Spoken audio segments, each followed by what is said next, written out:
kita sambung bahagian esei yang kedua, bahagian C yang mengandungi 25 markah. Untuk soalan yang kedua ni, esei dia, soalan dia direct je.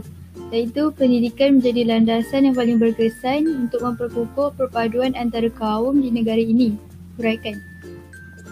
Untuk KS dia, isu dia pendidikan. Kalau fokus isu tu pendidikan yang paling berkesan untuk memperkukuh perpaduan antara kaum. Kata tugas dia huraikan.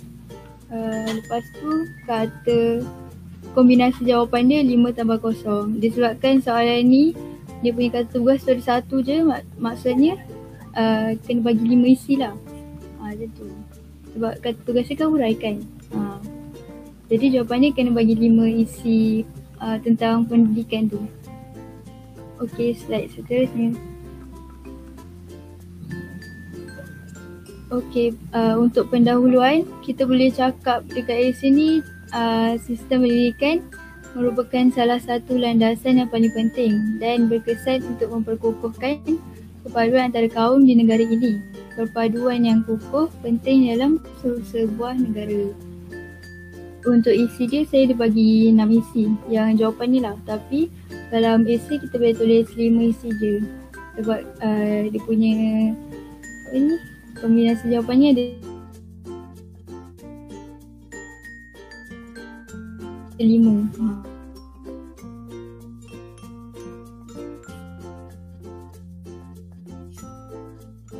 Pertama, bahasa Melayu sebagai bahasa penghantar. Dekat sekolah kita jadikan bahasa Melayu tu sebagai bahasa penghantar. Huraian dia, bahasa penghantar ialah bahasa Melayu di sekolah kerajaan. Di sekolah swasta, bahasa kebangsaan dijadikan mata pelajaran wajib. Okay, lepas tu penguasaan bahasa ini dari peringkat sekolah antara satu dengan yang lain, sekurang-kurangnya untuk saling memahami. Untuk bahasa Melayu ni, paling kurang pun kita guna untuk komunikasi harian kita kat sekolah lah. Macam tu. Okay, slide seterusnya. Okay, untuk isi yang kedua, kita boleh cakap tentang aktiviti co-curriculum. Aktiviti co-curriculum ni pun sebagai macam cara untuk memperkukuhkan lah perpaduan antara kaum dekat sekolah melalui sistem pendidikan tu lah. Huraian dia, sekolah-sekolah di Malaysia melaksanakan aktiviti co-curriculum yang mengukuhkan perpaduan melalui semangat berpasukan tanpa mengira kaum dan agama. Kejayaan pelbagai aktiviti adalah berteraskan kerjasama murid dan toleransi antara murid-murid sejak di bangku sekolah. Kalau aktiviti co-curriculum ni, selalunya kita akan gabung dengan pelajar yang berbangsa lain. Contoh macam dalam satu kumpulan tu ada pelajar Melayu, pelajar India, pelajar Cina. Untuk buat aktiviti co-curriculum lah, kita bukan macam fokus dekat satu kaum tu je lah kalau nak buat group untuk aktiviti. Untuk isi yang ketiga, kita boleh cakap memperkasakan sekolah kebangsaan. Okay, sekolah kebangsaan membuka peluang kepada murid pelbagai kaum untuk mengenali antara satu dengan yang lain yang menjadi asas kepada perpaduan. Pelajar yang terdiri dari pelbagai kaum didedahkan dengan fikiran yang sama dan seterusnya memupuk semangat perpaduan. Kalau sekolah macam sekolah rendah kan kita sekolah kebangsaan kan. Dari kecil kita dah memang diterapkan untuk bergaul dengan kaum yang lain.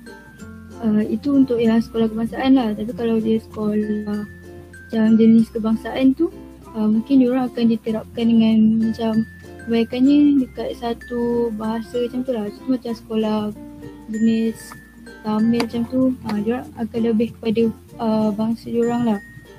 Lebih banyak pada belajar tentang bahasa Tamil. Kalau Cina, bahasa Cina. Kalau sekolah kebangsaan ni, kita terbuka. Semua isi kandungan dalam pelajaran tu semua sama je. Lepas tu untuk isi yang keempat ni, sukatan pelajaran sama macam tadi lah. Sukatan pelajaran semua sama untuk sekolah kebangsaan. Huraian dia, sukatan pelajaran seragam berteraskan Malaysia akan digunakan dalam pengajaran dan pembelajaran. Dapat membentuk persefahaman dan menggalakkan semangat kakitaan dan patriotik.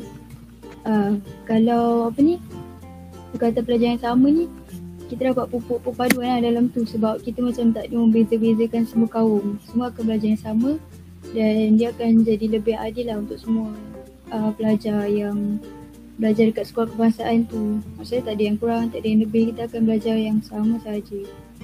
Okay, slide seterusnya.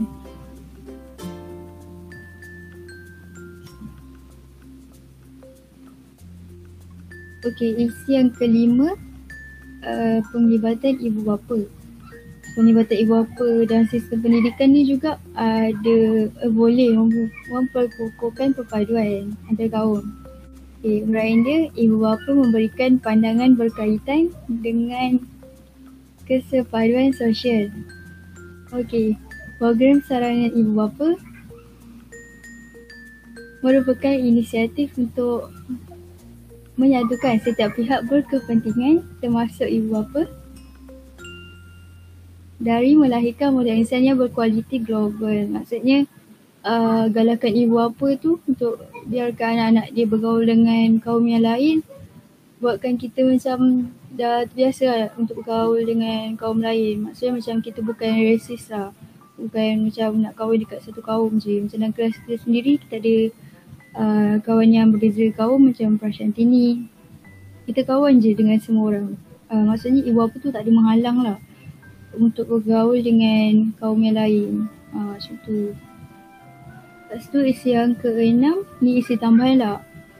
Dia punya isi, pendidik pelbagai kaum. Pendidik tu maksudnya macam guru-guru lah. Dekat sekolah, guru-guru pelbagai kaum juga ada untuk mengajar pelajar-pelajar lah.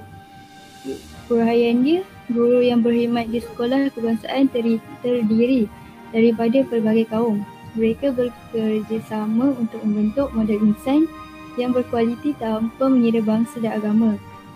Kerjasama ini dapat dijadikan contoh oleh pelajar.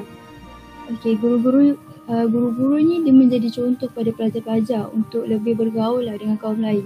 Contoh macam guru forensik kan, ramai je cikgu-cikgu yang bukan sahaja kaum Melayu, kaum India, kaum Cina pun ada juga.